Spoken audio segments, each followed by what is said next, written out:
This is Nostrovini and new Nostrovini, a recap of the Maida Yoshida Shenturveta Metcalf fight. I am butchering their names, of course, as I always do. This is neither, well, it's racist in a way that I don't put enough time in to remember these names, but they're very exotic. Some, like Milo, is from Japan, the land of the rising sun. I can't understand it or put all the work into getting the Japanese pronunciations. And Shavita, now Shavita is a black woman, an ebony goddess. She's making up a name there. That was made up to rebel against the slave owners because we don't want to have slave names. We're going to have our own little individual situation. I'm supposed to get out of that.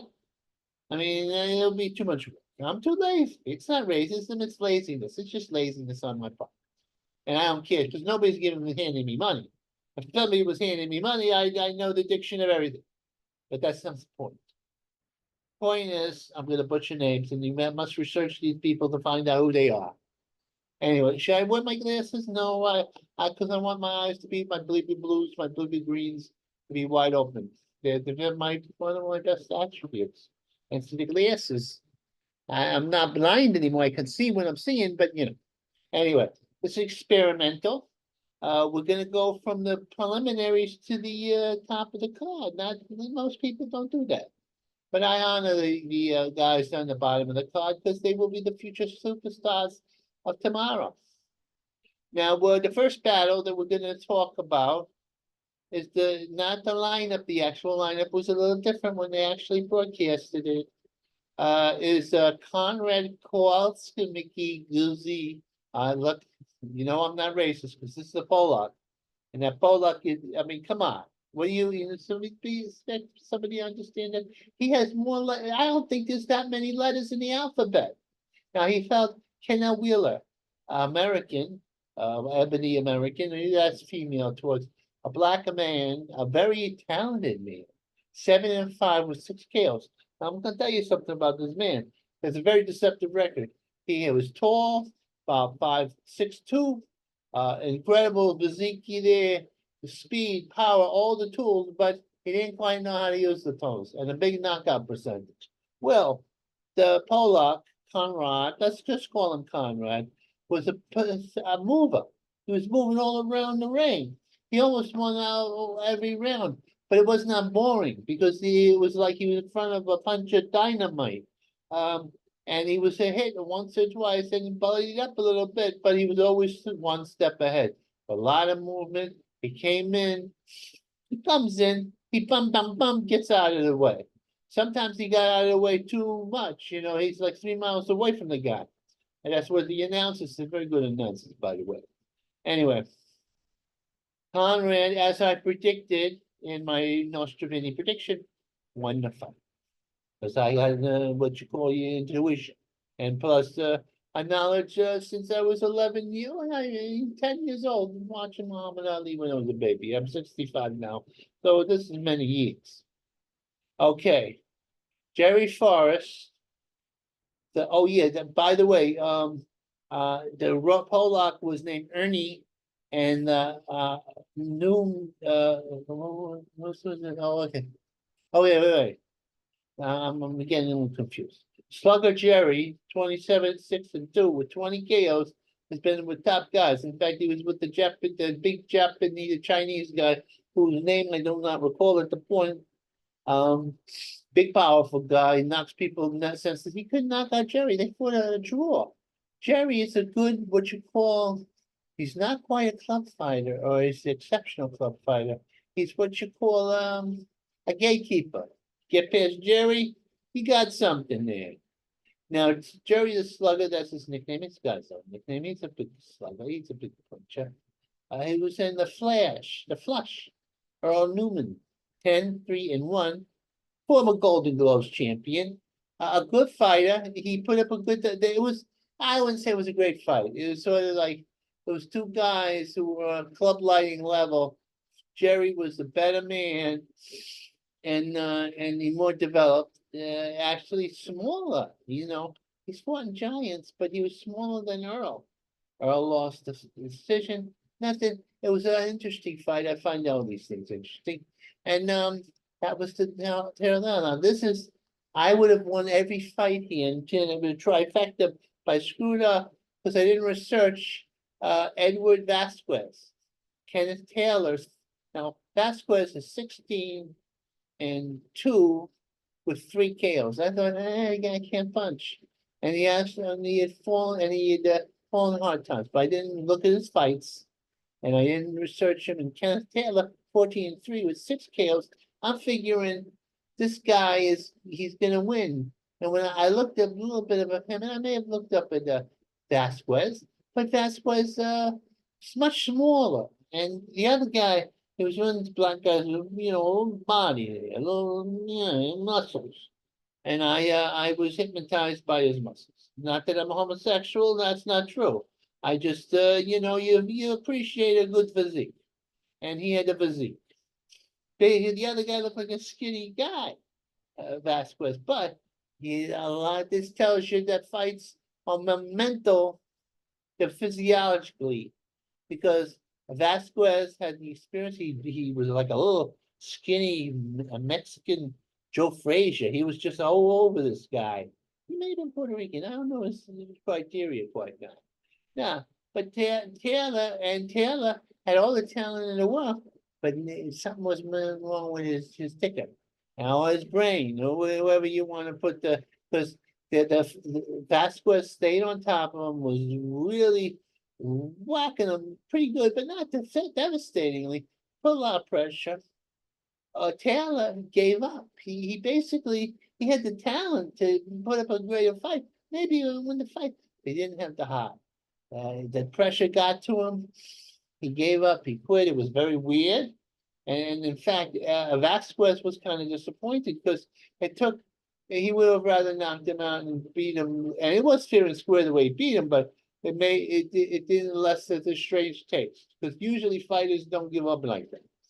Now, the next fight is and the Vasquez name is the Kid. And he looks like a kid, but he's been around for a while. He's fought some champs.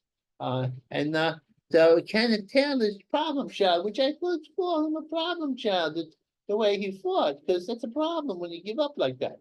Anyway, the next fight is McQueen Williams or Marvelous McQuan Williams against Lavius Wallace. I'm Lavius. I'm done doing this name.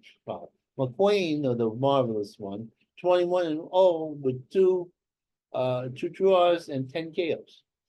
All right, he's fighting Williams.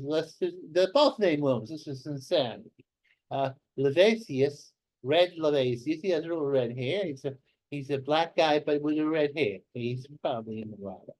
Anyway, he fought, but the thing was, and I saw this before, no Stravini can predict things by just looking at a fighter at times, that the Wallace McQuan, he had first off, let's call McQuan with the first name and Wallace second name, so we can make this. I don't tackle the poor man's first name. 10-1-1 with 3 KOs.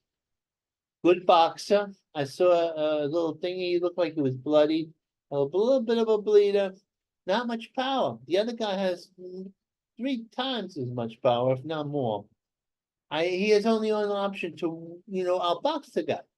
But there's a problem here. There's the other guy, McQuan, the Marvelous one, is faster, has a bigger punch, and is a better boxer in his own way. Well, he has options. He has a great jab. He has all the tools. The other guy, Wallace, basically a great jab, and he's a smart fighter and gutty as hell. Well, he lost every round, but he's in the game. It's interesting, but he's being outclassed. He just has a superior athlete in front of him who's also a superior boxing mind. Well, at least he has more tools to toodle with. That's what happens when you have more tools to toodle. So he knocks him down in the first round. I think, oh, it's gonna be over then. But Wallace gets up like a gutty kid and he comes in and he fights his heart out every round, but he's outclassed every round. It's just the other guy is just too good. So what happens there is McQuan knocks him out in the last round. Boom, and knocks him senseless. And he tries to, the kid, the redhead, he tries to get up. He tries to get up, but he can't get up. He doesn't make it. But and the way the ref said, hey, you got enough. You're not going to make it after half of a minute. You know, maybe he could have survived. I don't think so. I don't think so. He gets up, he gets hit by another punch, and he's in trouble. So that ended up, and I'll tell you something. McQuan can take on anybody in the top 10. He gets his head together. Apparently, there are times he doesn't. But if he's on top of his game, I don't have any worries about him.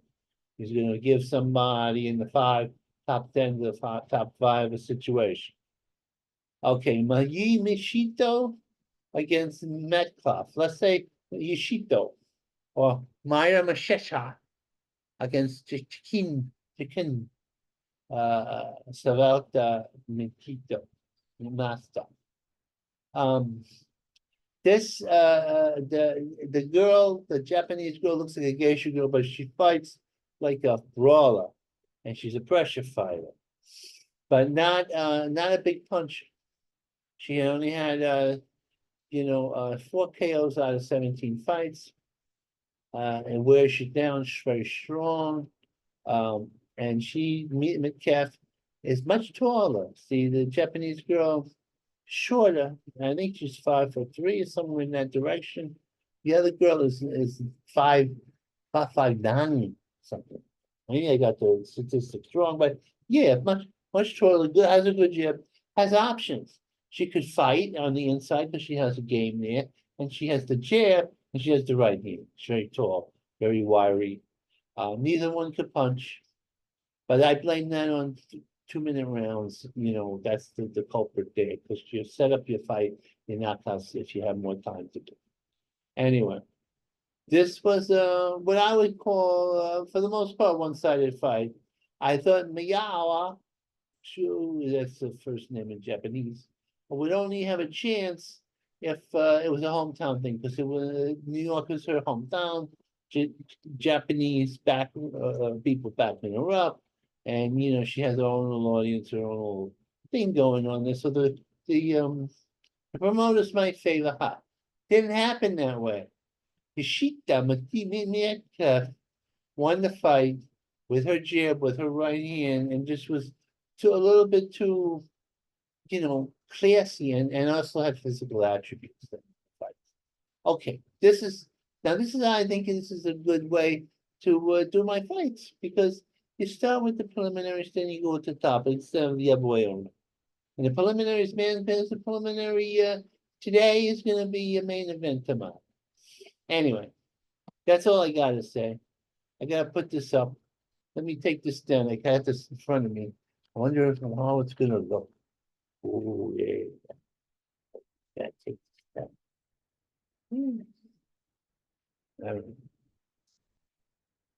Oh, yeah. Let's put the glasses on. And